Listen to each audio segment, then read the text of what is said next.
ప్రభు యొక్క ఘనమైన నామాన్ని బట్టి ప్రతి ఒక్కరికి వందనాలు చెల్లిస్తూ ఉన్నాను. అపొస్తలుల కార్యాలు 8వ అధ్యాయము 29 నుంచి 30 వచనాలు చూసినప్పుడు, ఫిలిప్పు దగ్గరకు పరిగెత్తుకొని పోయి అతడు ప్రవక్త అయిన యెషయా గ్రంథము చదువుచుండగా విని, నువ్వు చదువుచున్నది గ్రహించున్నావా అని అడుగగా, నపుంసకుడైతే సమాధానం చెప్తూ ఉన్నాడు. ఈరోజు పరిశుద్ధ గ్రంథంలో ఉండేటువంటి లేఖనాలని నువ్వు చదువుతూ ఉన్నప్పుడు దానిలో ఉండేటువంటి దేవుని యొక్క ఉద్దేశాన్ని నువ్వు స్పష్టంగా గ్రహించగలుగుతున్నావా? కనుక ప్రభు అయితే ప్రతిరోజు కూడా అనేక మందికి తగిన వేళ తగినటువంటి ఆహారాన్ని పెట్టడానికి, ప్రతి ఒక్కరిని బలపరచడానికి అనేక మందిని సిద్ధపరుస్తూ ఉన్నాడు. నువ్వు నిజంగా పరిశుద్ధ గ్రంథం దగ్గరికి వెళ్ళి అందులో లేఖనాల గురించి కానీ నువ్వు ఆలోచన చేస్తూ ఉన్నట్లయితే ఖచ్చితంగా దాన్ని వివరించేటువంటి వారిని దేవుడు నీ దగ్గరికి ఖచ్చితంగా పంపించి దానిలో ఉండేటువంటి గొప్ప మర్మాన్ని నువ్వు ఎరిగేలాగా, నువ్వు బలం పొందుకునేలాగా చేయడానికి ఆయన శక్తిమంతుడే ఉన్నాడు. ఎందుకంటే మత్తయి సువార్త 4వ అధ్యాయము 3-4 వచనాల్లో చూసినప్పుడు, మనుషుడు రొట్టె వల్ల మాత్రమే కాదు కానీ దేవుడి నోటి నుండి వచ్చి ప్రతి మాట వలన జీవించును. కనుక పరిశుద్ధ గ్రంథంలో ఉండేటువంటి లేఖనాల్లో ఉండేటువంటి భావాన్ని మనం గ్రహించుకుంటూ ఉన్నప్పుడు దుష్టుడైతే ఎవడో తరమకుండానే పరిగెడుతూ ఉంటాడు. ఎప్పుడైతే లేఖన భాగాలు నీకు అర్థమవుతూ ఉంటాయో అన్ని విషయాల్లో నీ హృదయంలోని గొప్ప నెమ్మదిని పొందుకోవడం అనేది నువ్వు చూస్తూ ఉంటావు.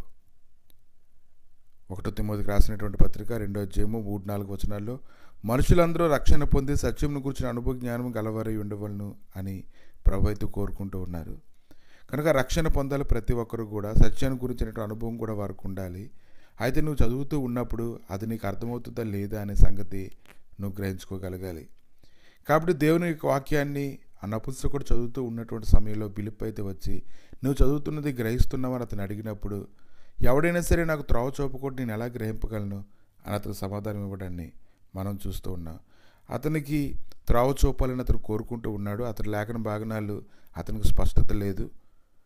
దాని కొరకు ఫిలిప్పు ఖచ్చితమైనటువంటి జ్ఞానాన్ని అతడు పొందుకునేలాగా దేవుడు వాక్యంలో ఉండేటువంటి గొప్ప బలాన్ని అతనికి వివరిస్తూ ఉన్నప్పుడు అతను ఎంతగానో సంతోషించాడు. అతను వెంటనే అన్నాడు, అతను ఎంతగా ఆ యొక్క మాటలు బలపరచబడ్డాయంటే వెంటనే అతను బాప్తిసం పొందడానికి ఫిలిప్పుని తొందరపెట్టడాన్ని మనం చూస్తూ ఉన్నాము. కనుక ఈరోజు ఎక్కువ మంది ఉపదేశాన్ని వింటూ ఉన్నారు. ఉపదేశాన్ని విన్నటువంటి వారు దాన్ని ఎలా వింటున్నారో చూసుకోవాలి. అది హృదయంలో ఎటువంటి కార్యాన్ని గురించి నీ హృదయంలో నడిపిస్తుందో నువ్వు తెలుసుకోగలగాలి. యోహాను సువార్త 21వ అధ్యాయము 25వ వచనంలో, యేసు చేసిన కార్యములు ఇంకొన్ని అనేకములు కలవు, వాటిలో ప్రతి దానిని వివరించి వ్రాసిన ఎడ్ల అట్లు వ్రాయబడిన గ్రంథములకు భూలోకమైనను చాలదని నాకు తోచున్నది. కనుక ఈరోజు ఎన్నో కార్యాలు ప్రభు అయితే చేస్తూ ఉన్నారు. ఆ కార్యాలన్నింటినీ కానీ మనం గ్రహించుకున్నట్లయితే మనం ఎంతో బలవంతులుగా ఐశ్వర్యవంతులుగా ఉంటాము. కనుక ఈరోజు నువ్వేదైతే వింటున్నావో, నువ్వేదైతే చదువుతున్నావో, గ్రహిస్తున్నావో అందులో ఉన్న స్పష్టత నీ హృదయాన్ని తాకాలని ప్రభు అయితే కోరుకుంటూ ఉన్నారు. అందుకే ఫిలిప్పు అపొస్తలుల కార్యాలు 8వ అధ్యాయం 30వ వచనంలో అతను అడుగుతూ ఉన్నాడు ఒక మాట, నువ్వు చదువుతున్నది నువ్వు గ్రహిస్తూ ఉన్నావా? అతను ఏం చేస్తున్నాడంటే, ఫిలిప్పు ఏం చేస్తున్నాడంటే, అతను రథంతో ప్రయాణం చేస్తూ ఉన్నప్పుడు యెషయా గ్రంథాన్ని ఆ యొక్క భాగాన్ని అతను చదువుతూ ఉన్నప్పుడు రథంతో పాటు ఫిలిప్పు పరిగెట్టడాన్ని మనం చూస్తూ ఉన్నాం. ఈరోజు పరిచర్య పట్ల ఎటువంటి భారం కలిగి ఉన్నాడో ఫిలిప్పు, ఆ పరిచర్యను అంతను కొనసాగించడానికి అతను పరిగెడుతూ ఉన్నాడు.